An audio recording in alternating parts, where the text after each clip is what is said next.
That's exactly what we were saying before the international break. It's classic Tottenham to, after we lost to Ipswich, we're all down in the dumps, and we just know it's always classic Tottenham to lose that game and then going to the Etihad and winning. But I think it's the manner of the win, 4-0.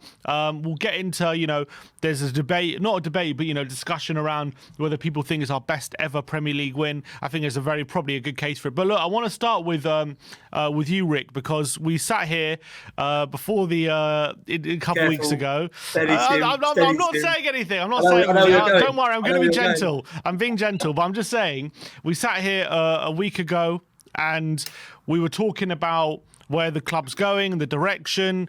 Obviously, it's only one win and we still need to show that consistency. But how do you feel now after that win against Man City? Do you feel like, in terms of the direction the club is going and where this team is going, is that more evident after that game, or are there still major questions in your mind about it? Can you ask me after Fulham? I will ask you after Fulham. The crazy thing is, I have to say, I'll make you laugh. I mean, the thing is this team has got the biggest gap between their ceiling and floor. Yeah, I think I've ever seen in my lifetime. I mean, it's absolutely insane how you can be so good, away at City, away at United, at home to Villa, smashing West Ham, smashing Everton. And then we have some of the performances like the away games at Palace, Brighton for 20 minutes, and of course that game against Ipswich at home, which I hope is going to be a one-off. It's really hard to answer that question, Sim. Look, I'm not one, as you probably know, I'd like to think, don't get too carried away when we win. Don't get too carried away when we lose. It is a process. Okay, Rick, let me reframe the question. Is this a turning point, but let me ask, was that game evidence of a team heading in the right direction for you, or do you still need to see more evidence of that? That's the question. I mean, look, we've gone away to Man City, the champions of the Premier League. Look, forget their current form they're in. We've absolutely blitzed them. And I think, everything in the build-up to that game, really, with the likes of Pep signing a new deal, Rodri being presented behind, obviously I say behind, but on the pitch. It had the makings of really being a real concerning game going into it. And you look at the fact Spurs had no Bentancur, they had no Mickey van der Ven, they had no Christian Romero. You're going in there with no disrespect, with are not favoured, or you might say they are favoured now. Centre-back pairing in Dragusin and Davis. So the reality is that I think going into the game, there are a lot of things that you could say were working against Tottenham, to that degree of injuries, to the degree of Pep signing a new deal, and again, Rodri being presented on the pitch. So really, I think many, if they're going to be honest, we're probably going into the game thinking this could be a hiding. But to go and put in that display, that performance, and totally really, apart from the opening 10 minutes, dominate Man City. I mean, there's certain things about the way we win there. And I made this point just to say there is no narratives or no agendas with me. I think that's probably the most convincing win I've ever seen in my lifetime against City. And people know how much I love the time at the Maurizio Pochettino. Of course, we've beaten them with Nuno, beaten them with Conte, beaten them, of course, with Mourinho as well. The way in which Tottenham took the game to City, and what impressed me most, can I just say, is that at half-time, going in 2-0, don't tell me there wouldn't have been those players in the dressing room with Brighton in the back of their mind thinking, we have been here before. But what I loved about the way Andrew approached that second half was it was relentless in terms of go and kill the game. That's exactly what Tottenham did. When Porro scored and then Johnson followed up, I mean, that was a win well worthy, and you saying, Sim, we'll come on to it, was that the best win of the Premier League era for Tottenham in the way in which they went about their display was phenomenal. But I will again bring it back to the point, just to bring some perspective here, that win shows what this Tottenham team is capable of. Now we have to see the element of consistency now week upon week, because it's all very well going and doing this, which is a great win, but if we go and lose to Fulham at the weekend, what's it been for? I want the wins against City, against Villa, against United to really count for something this season. That's what's the most important thing for me. I want these wins to count for something, and they're only going to count for something if we can really now go on a run, find that consistency. I think under Andrew, we've only recorded back-to-back wins, I believe only 3 times under his tenureship so far, which I'm sure himself would say that's not good enough. So we have to, I think, use that result to galvanise the team, galvanise the dressing room, galvanise the squad for everybody to now believe we've got a very talented group of players here. We've got a talented manager that's gone away from home and done that to Pep Guardiola. We now need to see this being ironed out consistently week upon week. Maka, what do you think about that question? Obviously, we have had our inconsistencies this season. obviously we've been on this show before suggesting that the underlying numbers are better than what the results have suggested, and we should have probably gotten more results than we did, but there's no denying performances like second half against Brighton, Palace and Ipswich have been terrible, and that has shown that there's maybe still a mentality issue at this team. But for you, winning in the manner that we did on the weekend, is that clear evidence for you that this is a team going in the right direction and going somewhere? Or if we don't back it up in the next few weeks, is it still a team that has got a lot of question marks about it? Yeah, I mean, I think it's an excellent question. I think, there's some really good reference points that we can use history for, and also, what predictions moving forward. I think in everybody's or most managers' second seasons, you expect to be better than the first season. And I think we've seen that.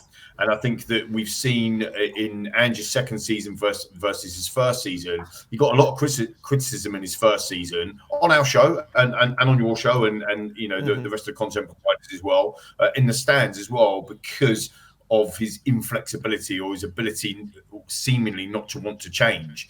But again, I was very, very consistent on last one on Spurs and on here as well with yourself, Sim and Ben, around he won't change because he has to embed that belief system into the players. And it happens a lot. It happens with Pep, it happens with Klopp, it happens with Arteta. But people wasn't ready to, it can't be because Ange can't do that type of stuff. In the second season, we've seen some massive improvements in all the statistics, the underlying stats, as you just said, Sim. But some of the results haven't been our way. And that is infuriating. But again, as I just said, the crazy train situation, you're up and down. It is a crazy train. History tells us that there is a belief or a lack of a belief element in Tottenham, in the club, in the culture, in the fans, in the players. That we're plucky little Tottenham, and we have a good couple of good results, and then we have a couple of bad results, and that's just the way we are.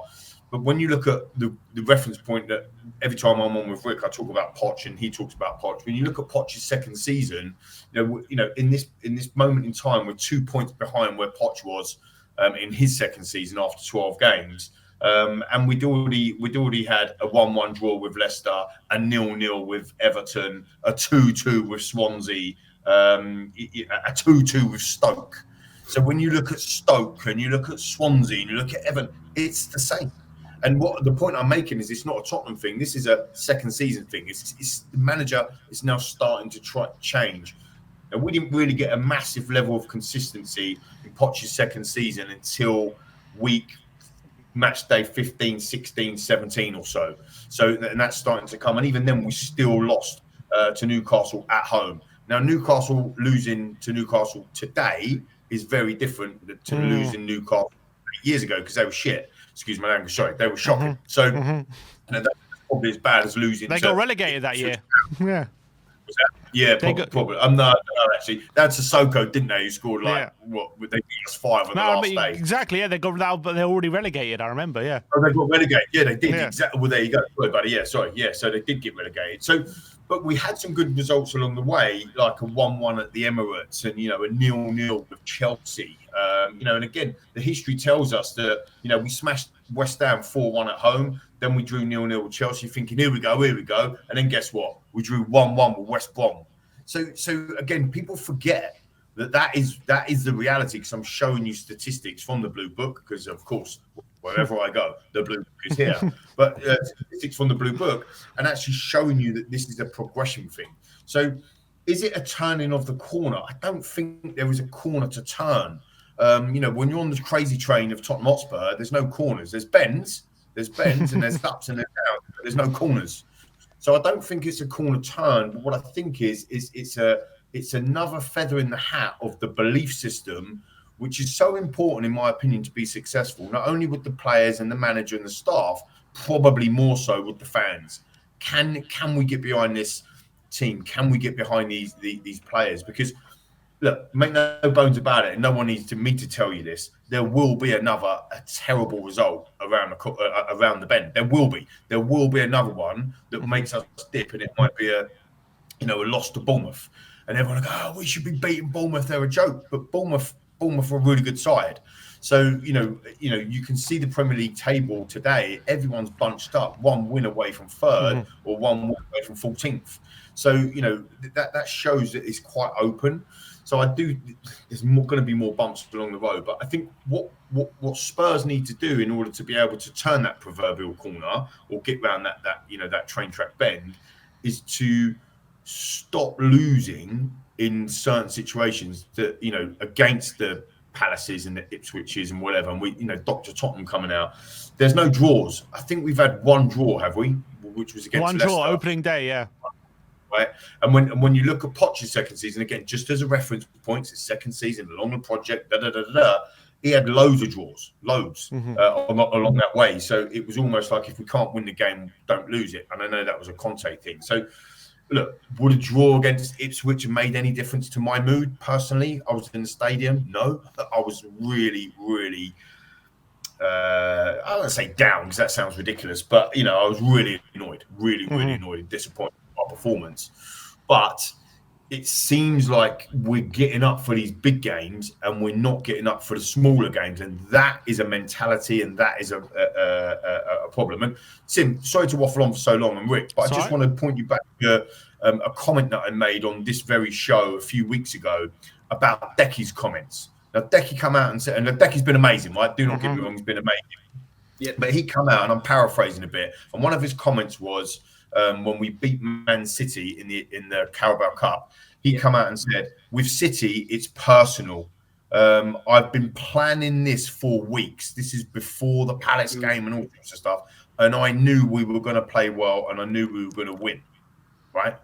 Now, that for me, I flagged it on this very show as a concern, because he should be thinking like that for every single game. Jason said the same thing on Sunday. Did he? Well, this is the thing. Exact same thing. Yeah. But what's interesting, but he Mm. said that, but he also says, and he's been quoted, I think, after that City game, in the cup game, and in this game, after this game, he said, he was asked about our up and down form, and he said it's a mentality issue. It's a training ground issue. He said, and you can't just be champion one day. You have to, if you want to be champion, you have to be champion every day. And it's not even every game; it's every training session. You have to be a champion. You have to, and you have to have that mentality going into every game. So, as much as he did say that, he also said these quotes as well, which shows that, to me anyway, that he gets that that's what it needs. That's what you need to be at the very top. Yeah, and I think, and that's fair, and I think I suppose that encapsulates where we are right now as a team, as a project, as a maneuver. Because it's not until you start putting in and start, because there's no doubt, if we put in what we just did to City against Palace and Ipswich, we'd probably win 9-0 or something ridiculous. That is the reality. So, to your point, Rick, we have the ability. There's no doubt. No, it's proven. We've got the ability. No one can tell me now that we haven't got it. We've just absolutely ruined City at their place. But again, Spurs have this. I mean, we're definitely their bogey team. I'm just looking at the Poch results in year 2. I think it was game 5 or game 6 or where we smashed them 4-1 at home, Man City. I mean, you couldn't make this stuff up. We are their bogey team, aren't we? To a certain degree, which is lovely to have to be the bogey team against the champions. But I just think that there is definite signs of, look, I've said it before, we've all said it before, patience and Tottenham don't come together, because we've been waiting for this board to deliver us something decent for 25 years. And that's the reality. And they just don't. And it's 2 short FC, 1 short FC. That even going into this January period transfer window, we're looking at, we're thinking there's no Odegaard, there's no Timo Werner. We've got no Bentancur now. Van de Ven didn't get a replacement, although some would say Ben Davis was absolutely outstanding at the weekend. No natural replacement. So you look at this, it always feels like you're on the cusp of something that might not happen. However, we are still early in this Ange project, and that means I'm looking at it very, very positively, because we're only 18 months in, and if we're going to do that to City 18 months in, what can we do in the next year, 2 years?